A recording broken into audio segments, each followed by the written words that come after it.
Welcome to Nanak classes. दोस्तों, Nanak classes के YouTube channel पे आपका स्वागत है। आज राजस्थान जीके की ऐतिहासिक 100 नंबर हमारी क्लास है, जिसके लिए आपको पिछले 2-3 दिनों से इंतजार था। तो क्योंकि शतक होता है तो शतक के लिए थोड़ा इंतजार करना पड़ता है। जब एक खिलाड़ी होता है वो 90 वाली लाइन में 90 प्लस में आ जाता है तो आराम से 91, 92, 93, 94, 99 तक पहुंच के शतक करता है। उसी प्रकार आपका इंतजार खत्म हुआ और 100वीं क्लास आपको यहाँ पे प्राप्त हो रही है। 100वीं क्लास राजस्थान जीके की इस पड़ाव पे हम पहुंच चुके हैं। 1 से लेकर 100 क्लास हम पूरी करने वाले हैं आज।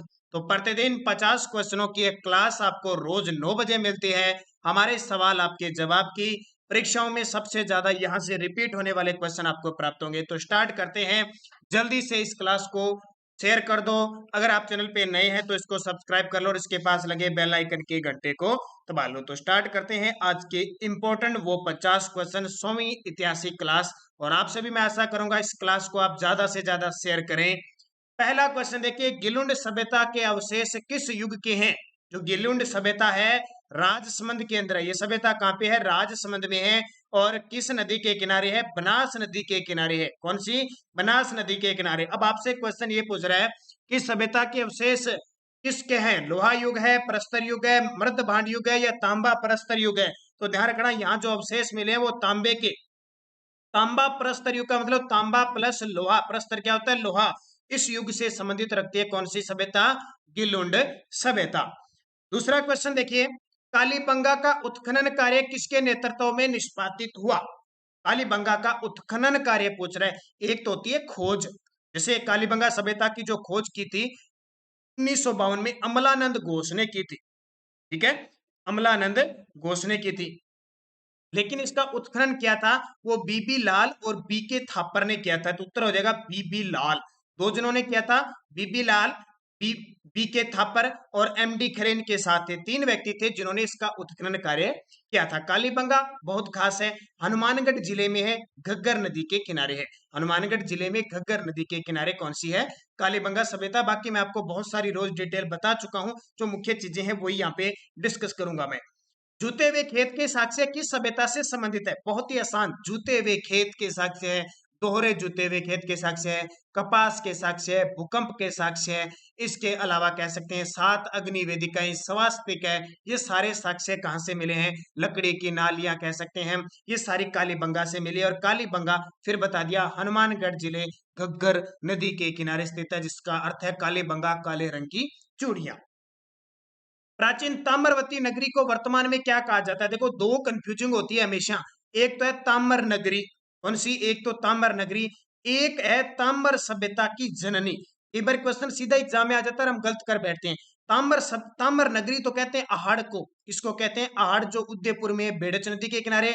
और ताम्र सभ्यता की जननी कहते हैं गणेश्वर को, जो कांतली नदी के किनारे सिक्कर के अंदर है। यहाँ क्वेश्चन पूछ रहा है नगरी पूछ रहा है ना, तो नगरी उत्तर आते ही आपका उत्तर आ जाएगा आहड़ सभ्यता। ठीक है, आहड़ सभ्यता उदयपुर के अंदर है, बेड़च नदी के किनारे है। और ताम्र नगरी इसको कहा जाता है, इसको धूलकोट भी कहा जाता है, और दूसरा इसको आघाटपुर भी कहा जाता है। क्वेश्चन पेपर में निश्चित तौर पे आघाटपुर भी इसे कहा जाता है। क्वेश्चन आते हैं बेड़च नदी के किनारे बनास सभ्यता संस्कृति इसे भी कहा जाता है। और एक और याद रखना, आहड़ सभ्यता की जब भी बात है, इसकी खोज 1953 में अक्षय कीर्ति व्यास ने की थी। तो मानूंगा ये चीजें आप समझ गए होंगे। इतनी चीजें इंपॉर्टेंट चीजें ही आपको पढ़ के जानी है। एग्जाम क्लियर करने का ये मतलब होता है कि आपको पढ़ना क्या है, कितना पढ़ना है, और पेपर में किस प्रकार के क्वेश्चन आ रहे हैं, उसी हिसाब से आपको पढ़ना है। अगला देखिए, दक्षिणी पश्चिमी राजस्थान की प्राचीन सभ्यता का एक महत्वपूर्ण केंद्र था। दक्षिणी पश्चिमी, ये राजस्थान का नक्शा है। तो ये राजस्थान का, सॉरी भारत का बन गया क्या? ये इस प्रकार, ठीक है, ये हो गया जैसे राजस्थान का। ये कह रहा है दक्षिण पश्चिम, ये दिशा जो होती है वो दक्षिण पश्चिमी होती है, दक्षिण पश्चिम होती है। ये जो उत्तर पूर्व, उत्तर पश्चिम होती है, ये उत्तर पूर्व होती है, और ये दक्षिण पूर्व होती है। कई बार इनके नाम पूछ लिए जाते हैं, ध्यान रखना, दक्षिण पश्चिम, उत्तर पूर्व, उत्तर पश्चिम और दक्षिण पूर्व। तो इनको याद रखना, जो दक्षिण पूर्व होती है उसको आग्नेय कहते हैं, इसकी दिशा को क्या कहते हैं? आग्नेय कहते हैं। जो उत्तर पश्चिम होती है उसको वायव्य कहते हैं, वायव्य। और उत्तर पूर्व होती है उसको निशान कहते हैं, या निशान भी कहते हैं, निशानिय भी कहते हैं, और इसको कहते हैं निरत्य। ठीक है, इनके नाम याद रखना, पेपर में आता है। तो दक्षिण पश्चिमी राजस्थान की प्राचीन सभ्यता का महत्वपूर्ण केंद्र कौन सा है? आहड़ी होगा, क्योंकि कालीबंगा तो उत्तर में है, सिंधु अपनी उधर उत्तर पूर्व पश्चिम उधर होगी, और बनास तो एक नदी है, तो आहड़ सभ्यता होगी। अपोलोडोर्स का सिक्का किस पुरातात्विक स्थल से मिला है? अब ये चीजें ध्यान रखना। अपोलो अपोलोडोर्स का सिक्का किस पुरातात्विक स्थल से मिला है? तो याद रखना रेड टोंक से। ठीक है, रेड टोंक से मिला है क्या? अपोलोडोर्स का सिक्का, जो किस नदी के किनारे है? ढील नदी के किनारे है। रेड टोंक किस नदी के किनारे है? ढील नदी के किनारे है, ये स्थित याद रखना। विराट सभ्यता जयपुर के अंदर है, जिसका प्राचीन नाम क्या था? क्या था? विराटनगर था। नलियासर भी जयपुर में है। और सोनारी सभ्यता कहाँ पे है? झुंझुनू के अंदर है। सोनारी सभ्यता झुंझुनू में है, जो कांतली नदी के किनारे स्थित है। राजस्थान में आउवा का विद्रोह किसके नेतृत्व में हुआ था? राजस्थान में आउवा का जो विद्रोह हुआ था वो किसके नेतृत्व में हुआ था? हरि सिंह, तांत्या टोपे, जयदयाल ठाकुर, कुशाल सिंह। और जब भी 1857, ऐसा कोई भी राजस्थान का एग्जाम नहीं है जहां टॉपिक आ जाए 1857 की। पूरा क्लियर देखने के लिए आप लगाना राजस्थान की 1857 की क्रांति बाई नानक क्लासेज, आपको बड़े शानदार तरीके से मिलेगा। जो मैंने क्वेश्चन बता दिए, गलत पेपर में गलत नहीं होगा और वहां से क्वेश्चन आएगा। 1857 की क्रांति का खास महत्व है राजस्थान के जीके में। तो ठाकुर कुशाल सिंह ने अव्वा विद्रोह का नेतृत्व किया था। जब भी ठाकुर कुशाल सिंह का नाम आता है तो तीन चीजें आपको याद रखनी है। पहली, 8 सितंबर 1857 को बिथोड़ा का युद्ध हुआ था।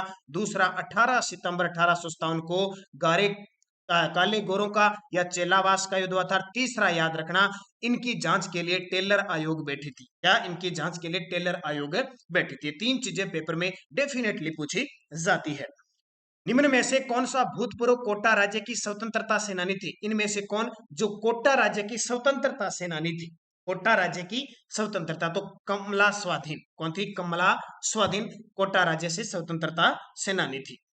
1817-1818 के दौरान निम्न में से कौन सी रियासत प्रथम थी जिसने अंग्रेजों के साथ संधि की थी? यहां से क्वेश्चन भी आता है।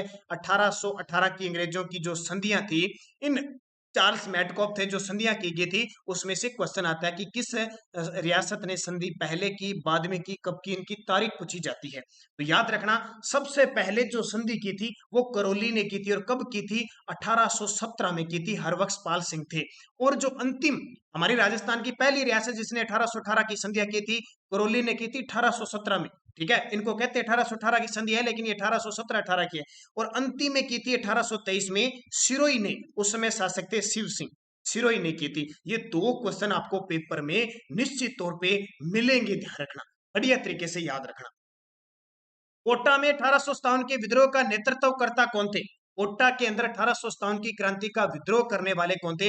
अभी फर्स्ट ग्रेड का पेपर हुआ था जनवरी 2020 के। हर एक एग्जाम में 1857 की क्रांति से क्वेश्चन आया था और उसमें कोटा ही कोटा का पूछा था। तो कोटा में 1857 के विद्रोह का नेतृत्व करने वाले थे जयदयाल और मेहराब खां। कौन? जयदयाल मेहराब खां। उस समय कोटा के शासक यहाँ थे राम सिंह। कौन थे? कोटा के शासक थे राम सिंह थे। और यहाँ पे कोटा के जो पॉलिटिकल एजेंट थे वो मेजर बर्टन थे। बस याद रखना, कोट कोट के लगा दिया बटन। और आपको बताया जयदयाल मेहराब खां के नेतृत्व में 6 माह तक इस राम सिंह को कैद रखा जाता है। फिर जो धौलपुर का जो करौली का मदनपाल छुड़ाने आता है, और बाद में एक समय आता है कि जयदयाल मेहराब खां इस बर्टन जब छुड़ाने आता है ना राम सिंह को, तो ये बर्टन की गर्दन काटकर पूरे कोटा शहर में घुमाई जाती है। तो बहुत खास है इस कोटा, ऐसी क्रांति जहां छावनी न होते हुए भी जनता के सहयोग से यहां पे क्रांति हुई थी। क्वेश्चन यहां से पूछा जाता है, बढ़िया तरीके से पढ़ना है आपको। करौली राज्य और अंग्रेजों के मध्य संधि कब हुई? अभी आया था 1818 की संधियां, अब इसकी तारीख भी आ गई, 9 नवंबर 1817। 9 नवंबर 1817 को करौली ने सबसे पहले संधि की थी। स्वतंत्रता संग्राम के दौरान निम्न में से कौन सी महिला जेल नहीं गई? इन चारों में से कौन सी महिला थी वो जेल नहीं गई थी? बड़ा ही शानदार क्वेश्चन और बड़ा आसान तरीके से देखो। अंजना देवी तो गई थी, नारायणी देवी गई थी, रत्ना शास्त्री भी गई थी, रत्ना शास्त्री, लेकिन काली बाई नहीं गई थी। काली बाई का जब भी नाम आता है तो आपके दिमाग में आएगा रास्ता पाल कांड। क्या? रास्ता पाल कांड, जो 1947 में 1947 में हुआ था, और ये डूंगरपुर में हुआ था। नाम याद होंगे आपको, सेगा भाई और दूसरे नाना भाई खाट। ये अपने अध्यापक सेगा भाई को बचाते हुए शहीद हुई थी। 13 वर्षीय भील बालिका, जिसके नाम पर जो दक्षिणी राजस्थान है, यह भील बालिका स्कूटी योजना चलाई गई है। याद रखना, यहां से क्वेश्चन पूछा जाता है। बारदोली आंदोलन का नेतृत्व मुख्यतः किसके हाथों में था? बारदोली आंदोलन का नेतृत्व मुख्यतः किसके हाथों में था? सरदार वल्लभ भाई पटेल के हाथों में था। और बारदोली आंदोलन के दौरान वहां की जो महिलाएं थी उन्होंने ही वल्लभ भाई पटेल को सरदार की उपाधि दी थी। याद रखना, सरदार वल्लभ भाई पटेल हमारे देश के लौह पुरुष, हमारे देश के लोहे पुरुष कहा जाते हैं। पूरे 562+3 562 रियासतों का एकीकरण का श्रेय जाता है सरदार वल्लभ भाई पटेल को। अगर कल को क्वेश्चन आ जाए राजस्थान एकीकरण करने का श्रेय किसको जाता है, तो सरदार वल्लभ भाई पटेल को। अब मुझे आपको एक क्वेश्चन बताना है, क्योंकि आज 100वीं इतिहासी क्लास है, उसके बाद में आपको 1 अक्टूबर तक कोई क्लास नहीं मिलेगी। यानी सुबह करंट तो मिलेगी, शाम 9 बजे क्लास। एक बार मजबूरी है, इमरजेंसी कह सकते हो, कुछ भी समझ सकते हो, आपको 30 दिन क्लास, यानी मान के चलो 27-25 एक दिन आपको क्लास नहीं मिलेगी। फिर हम 100 से आगे 101वीं क्लास करेंगे। जाते जाते एक शानदार क्वेश्चन छोड़ के जाता हूं, राजस्थान का लौह पुरुष किसे कहते हैं? ये क्वेश्चन मुझे बताना। मैं कई क्वेश्चन आपको आज छोड़ के जाऊंगा, वो आपको बताते रहना 1 महीने तक, 25 दिन तक। राजस्थान का लौह पुरुष किसे कहते हैं, ये मुझे कमेंट करके बता देना। रुकनुद्दीन, शाहदीन, रशीद और कासिम किस चित्रकला शैली से संबंधित थे? रुकनुद्दीन, शाहदीन, रशीद और कासिम किस चित्रकला शैली से संबंधित थे? तो इसका उत्तर याद रखना, किस चित्रकला शैली से संबंधित थे? बीकानेर शैली से। किससे थे? बीकानेर शैली थे। बीकानेर शैली का नाम जब भी आता है उस्ता कला आपके नाम में दिमाग में आएगी, और मुन्नवती कला, ठीक है, मुन्नवती कला या उस्ता कला का जब भी नाम आएगा बीकानेर शैली। अब मुझे एक कमेंट करके बताना है बीकानेर शैली के चित्रकला का स्वर्णकाल। हर एक क्वेश्चन के बाद में क्वेश्चन बताऊंगा, ऑफलाइन आराम से आप मुझे जवाब देना। बीकानेर चित्रशैली के चित्रकला का स्वर्ण काल किस शासक के काल को कहते हैं? ये क्वेश्चन बताते रहना, क्योंकि इंपॉर्टेंट है, ताकि आपका भी दिमाग, कुछ मेमोरी अच्छी होगी, आपको याद रहेंगे। ढोला मारू, मुमल दे, निहाल दे, उजली जेठवा चित्रशैली किसकी निजी विशेषता है? ढोला मारू, मुमल दे, निहाल दे, उजली जेठवा चित्र किस शैली की निजी विशेषता है? तो जोधपुर की है। और मैंने कल सुबह 7 बजे हमारी करंट अफेयर्स की क्लास आती है, उसमें मैंने क्वेश्चन दिया था यस्टरडे डोज में कि जोधपुर चित्र शैली का जो स्वतंत्र प्रादुर्भाव हुआ था वो किसके शासन काल में हुआ था? तो मालदेव के शासन काल में हुआ था। ये याद रखना। अब एक क्वेश्चन फिर देखो, दे देता हूं मैं सारे क्वेश्चन, जिसको अच्छा लगे उसके जवाब दे देना, नहीं अच्छा लगे तो आराम से देख लेना। मुझे कमेंट मत करना कि सर आप बार बार क्वेश्चन हमसे पूछ रहे हो। जिसको अच्छा लगे कमेंट में जवाब दे देना, नहीं अच्छा लगे तो मत देना, आराम से वीडियो देख लेना पूरा। जोधपुर चित्रकला शैली पर किस शासक के शासनकाल में मुगलों का प्रभाव पड़ा? मुगल चित्र शैली का प्रभाव बहुत इंपॉर्टेंट है। जोधपुर चित्र शैली पर किस शासक के शासनकाल में मुगल शैली का प्रभाव पड़ा था? ये मुझे जवाब दे देना। साथ साथ में क्वेश्चन बता रहा हूं आपको, ताकि आप आराम से जवाब दे इसको। मारवाड़ म्यूरल्स के लेखक कौन है? मारवाड़ म्यूरल्स के लेखक कौन है? तो याद रखना, रामावतार अग्रवाल है। मारवाड़ म्यूरल्स के लेखक कौन है? रामावतार अग्रवाल है। अब यहां से क्वेश्चन देखो, और सामंत सिंह कहां के राजा थे? बता सकते हो। भक्त सिंह की क्या खासियत है? भक्त सिंह की एक खासियत बता देना, बहुत शानदार खासियत, वही पूछ रहा हूँ, ऐसे वैसे नहीं है। और जय सिंह नीरज को कौन सा पुरस्कार मिला हुआ है? बता भी देता हूँ, प्रथम पुरस्कार मिला था जय सिंह नीरज को। ये कौन सा मिला था? मुझे 30, अब मुझे बता देना। और अब तक वो 30 मिल चुके हैं, इतना और बता देता हूँ, हिंट देता हूँ, इनके जवाब आराम से वीडियो देख के आप दे देना। निम्न में से गलत युग्म की पहचान कीजिए। मस्तक बोरले में पहना जाता है, गला तिमणिया, कमर गोखरू, कान सुरलिया। इसमें से कौन सा युग्म गलत है? देखो, मस्तक पर बोरला होता है, गले में तिमणिया होता है, कमर में गोखरू नहीं होता है, गोखरू हाथ में होता है, ठीक है ये, ठीक है, और कान में सुरलिया होता है, तो ये गलत हो जाएगा। इसको याद रखना बढ़िया तरीके से। अगला देखिए, तन सुख गदर गाबा व डोडी क्या है? तनसुख, गदर, गाबा व डोडी क्या है? पुरुषों के वस्त्र है। क्या है? पुरुषों के वस्त्र है। तनसुख, गदर, गाबा, डोडी पुरुषों के वस्त्र है। अगला, सामेला क्या है?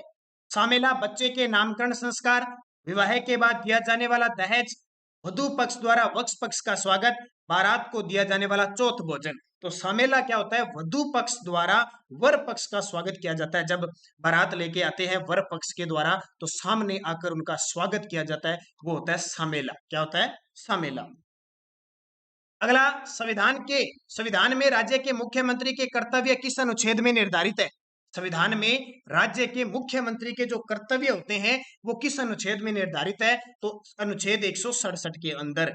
ठीक है, अब यहां से क्वेश्चन मैं दो आपके लिए छोड़ के जाऊंगा कि मुख्यमंत्री की नियुक्ति कौन करता है। एक तो क्वेश्चन ये बता देना, और मुख्यमंत्री को शपथ कौन दिलाता है। ये दोनों नॉर्मल क्वेश्चन है, लेकिन फिर भी आपको याद रखने।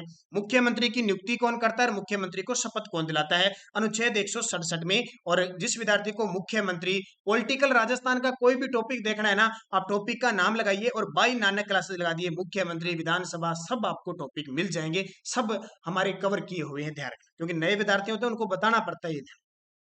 राज्यपाल व मंत्री परिषद के बीच संवाद की कड़ी का कार्य करता है।